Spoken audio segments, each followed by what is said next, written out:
तो मैंने आपको बताया था बच्चों की प्लानिंग में भी आप स्टार्टिंग में फोरसी करते हैं अपना फ्यूचर, इजंट इट?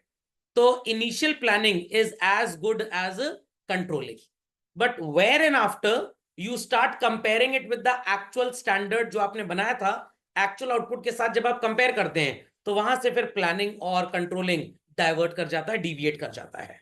ये बात सबको समझ में आ गई भाई? Everybody understood? चलिए, planning is a thinking process and controlling is evaluative. अब थोड़ा सा सिमिलैरिटी है, थोड़ा सा डिफरेंस है। What is to be done ये प्लानिंग में भी होता है और कंट्रोलिंग में भी होता है।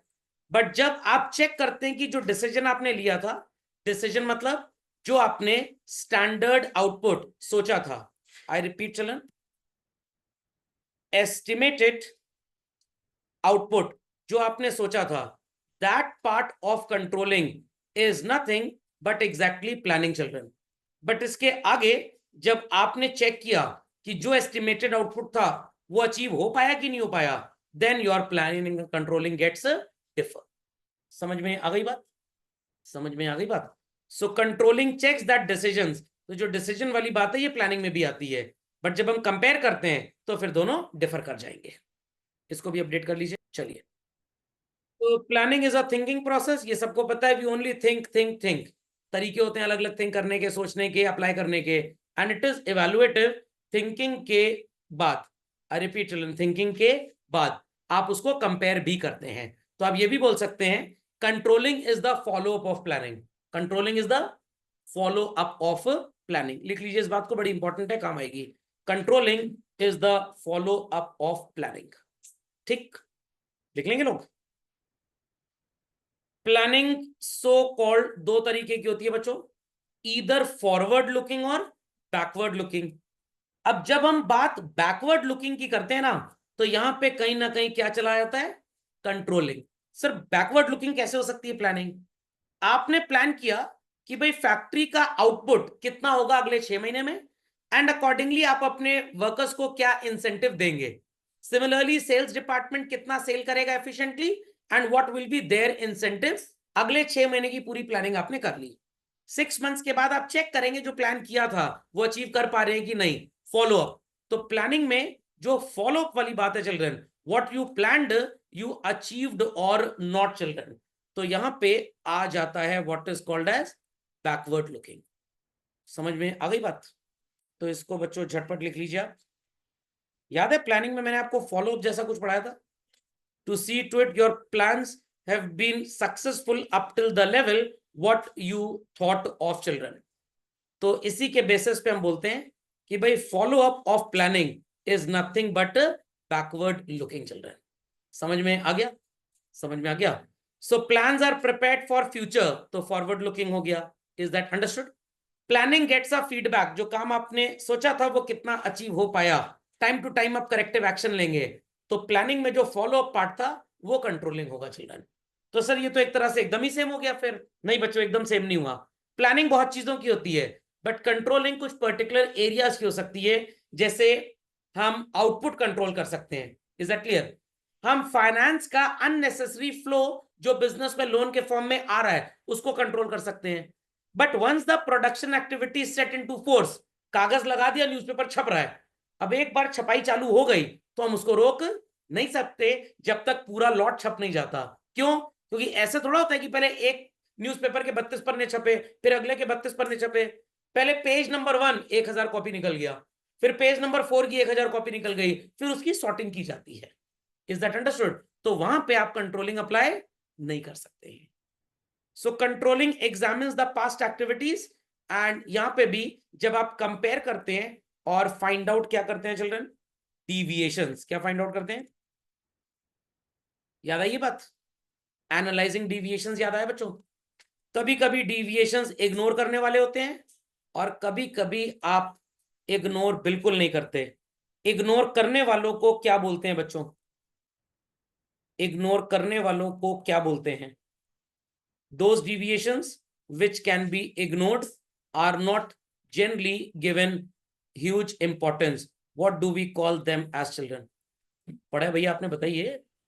Management by exceptions. Yes, things which can be ignored, चलो कोई फर्क नहीं पड़ता, चलता है इतना, तो it is management by exception.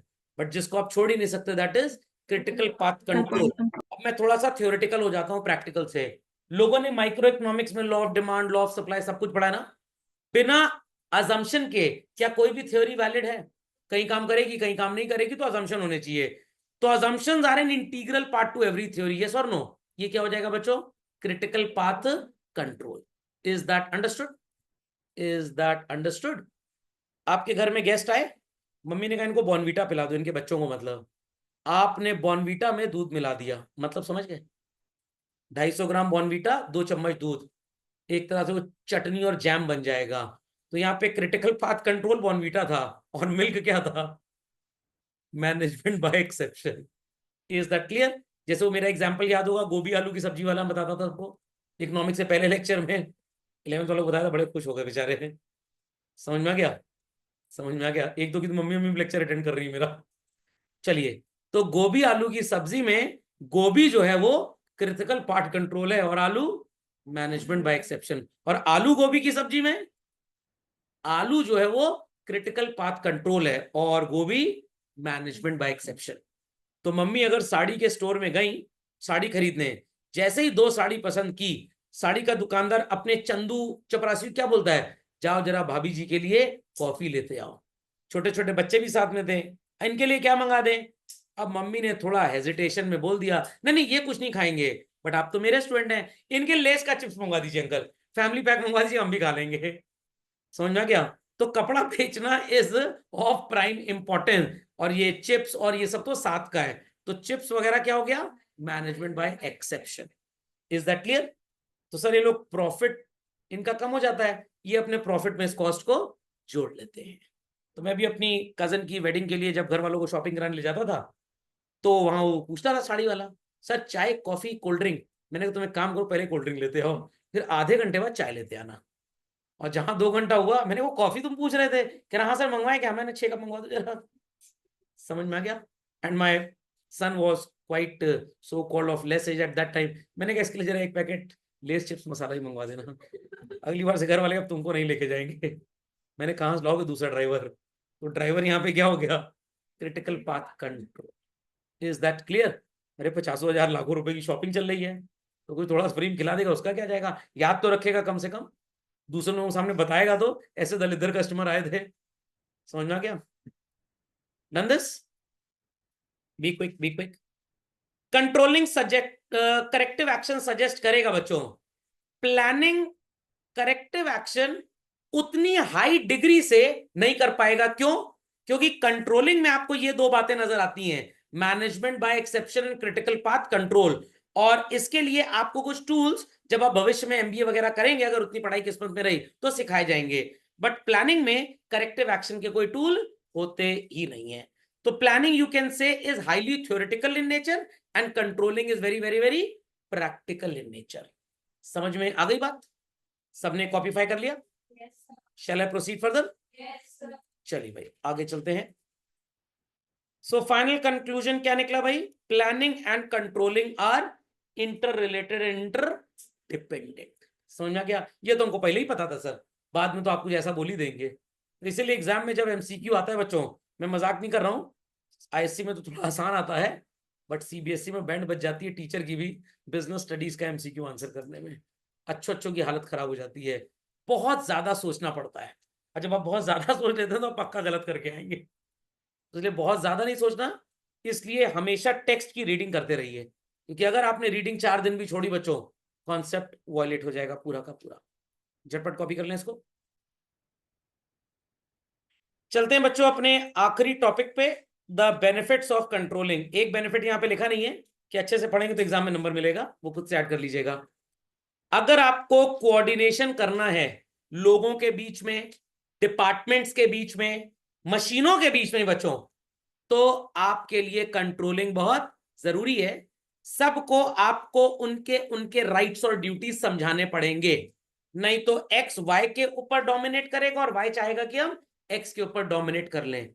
तो if you want people should work in harmony in an office, you want to control their actions, तो आपका कोऑर्डिनेशन तभी ठीक हो पाएगा children.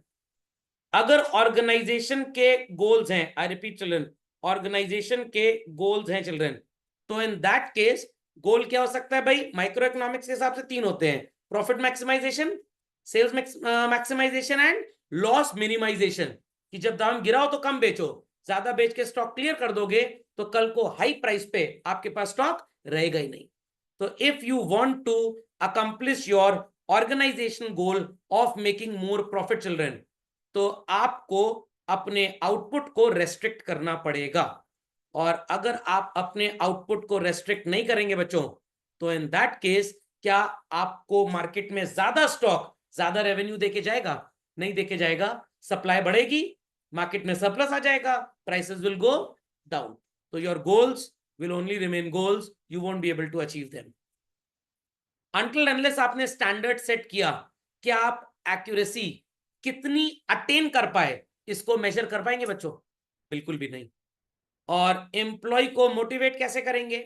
Whatsoever standards were set, if the employ is able to meet them, he और she will be getting sufficient incentive. Incentive देंगे तो वो और एंथुजियास्टिकली काम करेगा।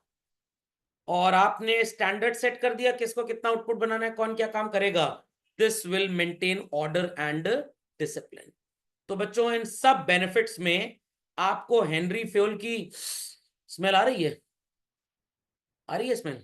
कहां कहां पे आ रही है जरा बता दीजिए। हेनरी फ्यूल साहब का डीओ कहां पे स्मेल कर रहा है? ऑर्डर एंड डिसिप्लिन में एज वेल एज मोटिवेशन में। नहीं समझ में आई बात? तो आपसे पूछा जा सकता है, in the following listed benefits of controlling which are related with principles of management laid down by Henry Fayol. Sir हम तो यही चैप्टर पढ़ के गए थे, हम सोचे इसमें से क्वेश्चन फंसेगा कर देंगे। आप ना ये कर पाएंगे ना वो चैप्टर कर पाएंगे। इसलिए एमसीक्यू के जमाने में कितना पढ़ना है सर, क्या इंपॉर्टेंट है? फुल पढ़ना है, नहीं तो आप फूल हो जाएंगे। समझ में आ गई बात? तो इसको कवर करके लिख भी लीजिएगा, referring Henry fuel principles. Quickly quickly quickly let's continue, let's understand them better children. तो भाई ढेर सारे डिपार्टमेंट्स हैं। सेल वाला कह रहा है सब कुछ मेरी बदौलत से है। परचेज वाला कह रहा है मैं अगर रॉ मटेरियल खरीद के लाया ही ना होता, फैक्ट्री वाले को मैंने प्रोडक्शन के लिए दिया ही ना होता, तो ठेंगा सामान कुछ बिक पाता। प्रोडक्शन वाला कह रहा है कि भाई अगर मैं प्रोड्यूस बनाता ही ना, एग्रीकल्चर प्रोड्यूस की बात नहीं कर रहे, फैक्ट्री में गुड्स की बात कर रहे हैं, अगर बनते ही ना, क्या वो सेल हो पाता? नो।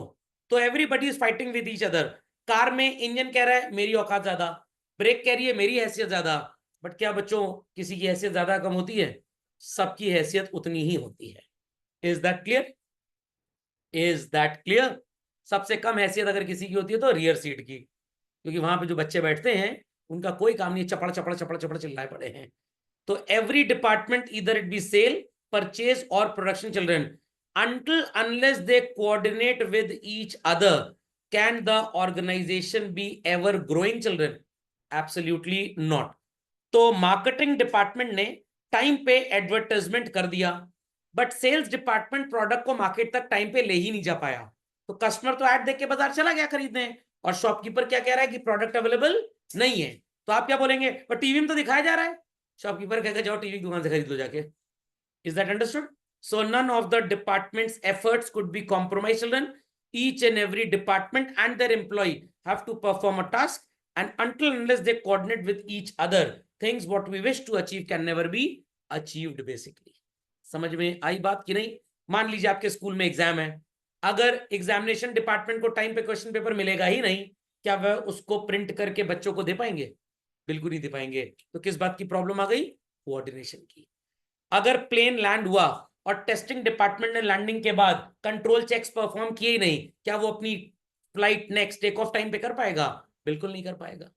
अगर मम्मी सवेरे 20 मिनट्स लेट सो के उठी, तो आज आपको व्रत रखना पड़ेगा। समझ में आ गया? क्योंकि सारी चीजें उसी से कनेक्टेड है।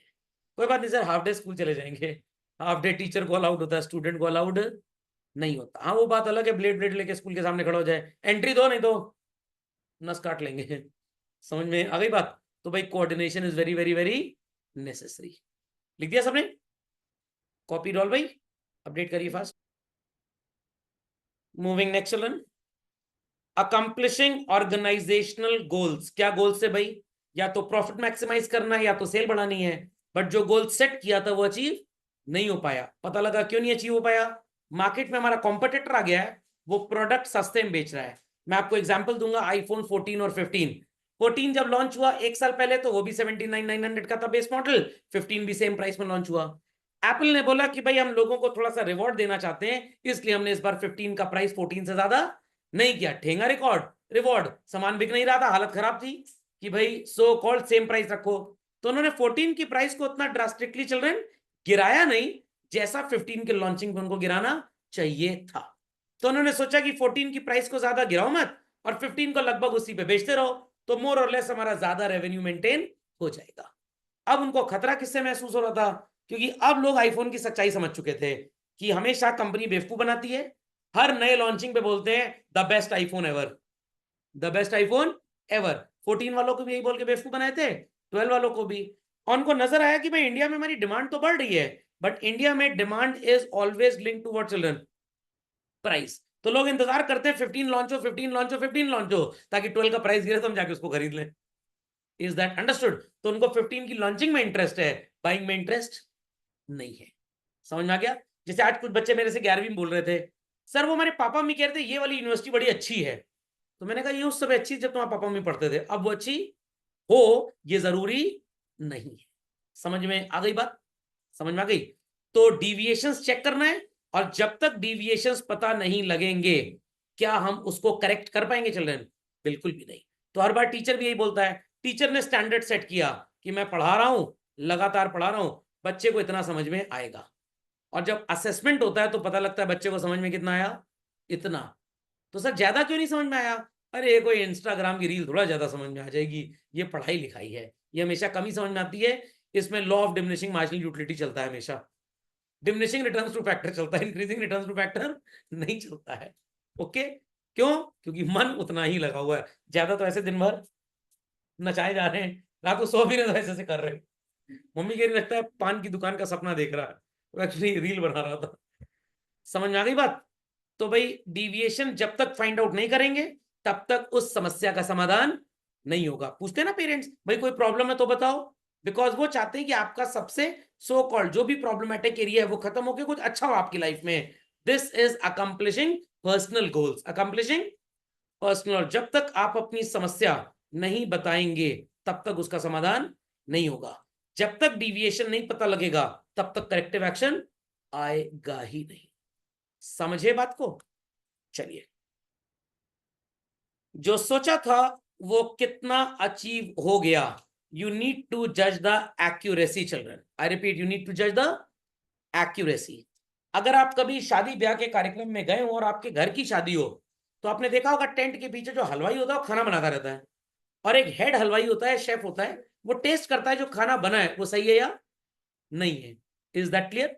तो मेरी सिस्टर की शादी में इलाहाबाद की काफी फेमस बैंक्वेट हॉल में बुकिंग कराई गई थी, मैं नाम नहीं बताऊंगा भाई, every person has a respect. समझ में आ गया? तो वहां पे जो वो नहीं होती कि दूध से बना हुआ एक मटेरियल, क्या बोलते हैं, रबड़ी के ऊपर डाल के लोग खाते हैं, अरे रबड़ी ही थी, रबड़ी ही थी, सॉरी। तो मैं तो खाता नहीं, थोड़ा प्रॉब्लम है मिल्क प्रोडक्ट से। तो मेरे को किसी ने बताया है जो रबड़ी है थोड़ी सी खट्टी हो गई है, मतलब काफी देर की बनी रही होगी, ठीक है, और गर्मी बरसात के सीजन में शादी थी तो वो खराब हो गई। तो मैंने शेफ को कॉल किया, मैनेजर को, बैंक्वेट वाले को, मैंने कहा टेस्ट करिए इसको। कह रहा हाँ सर क्या हुआ? मैंने कहा लेमन फ्लेवर हो गई है, हमको प्लेन फ्लेवर चाहिए था। कह रहा हाँ सर मैं समझ सकता हूँ ये खराब है, मैं चेंज कर देता हूँ। तो my wife was standing near by, तेरी कभी तो तमीज रखा करो बोलने की। मैंने कहा उसको तमीज नहीं है, हम यहाँ 250 गेस्ट की केटरिंग 1500 रुपए पर हेड के हिसाब से उसको दे रहे हैं, तो ये वाली सो कॉल्ड फिरनी या रबड़ी खाई जाएगी? तो उसको पहले देखना चाहिए था सब, क्यों नहीं देखा उसने? तो ऐसा कटु वाक्य बोल दीजिए कि अगली बार गलती कभी करे ही ना हो। समझो, उसको हमेशा याद आएगा, हमेशा अपने वर्कर्स को कहेगा कि भैया जरा आप रबड़ी देख लें, लेमन फ्लेवर ना चली गई हो। ओके, झटपट लिखिए बच्चों। तो प्री डिटर्मिन्ड स्टैंडर्ड्स के हिसाब से अगर आपका आउटपुट अचीव नहीं हो पा रहा तो डिविएशन हो, इस बार आखिरी बार, अगली बार ना। सुना था ना इलेक्शन में, आपकी बार 400 बार हो गया, आपकी बार आखिरी बार 400 ना हो पाया पार। तो बार बार डिविएशन ना हो, क्योंकि बार बार अगर डिविएशन होगा तो ये कंपनी के लिए नुकसान है। बेसिकली लोगों का भरोसा कंपनी के प्रोडक्ट से उठ नहीं जाता, उड़ जाता है। समझ में आ गया? झटपट कॉपी करें बच्चों। तो जब भी बच्चों आपसे फीडबैक मांगा जाता है, वो घंटी वाले रेस्टोरेंट में, पता है ना घंटी वाला रेस्टोरेंट कौन सा होता है? कौन सा? पिज्जा हट। पहली बार हम गए थे, 799 का एक पिज्जा आया, 1199 का एक पिज्जा आया, 2000 रुपये में बच्चों यहां से गया यहीं अटक गया। अभी टन टन घंटी बजाए, अकल आ गई, दिमाग की घंटी जाग गई कि अगली बार से यहां नहीं आना। Is that clear? तो जब भी आपसे फीडबैक मांगा जाए, मैं तो फीडबैक में हर जगह एक ही चीज लिख के आता हूं, प्लीज लोअर योर प्राइसेस। आपका प्राइस बहुत ज्यादा है। Is that clear? और अगर वहां पे कोई पूछे सर फ्री में देते हैं, नहीं फिर तो साथ में कैशबैक भी देना पड़ेगा आपको। तो फीडबैक जब आप सही भरेंगे तभी कंपनी डिविएशन चेक करेगी, और इस तरह के मेरे जैसे दिए गए बकवास फीडबैक को कंपनी फाड़ के फेंक देती है। अंडरस्टैंडिंग?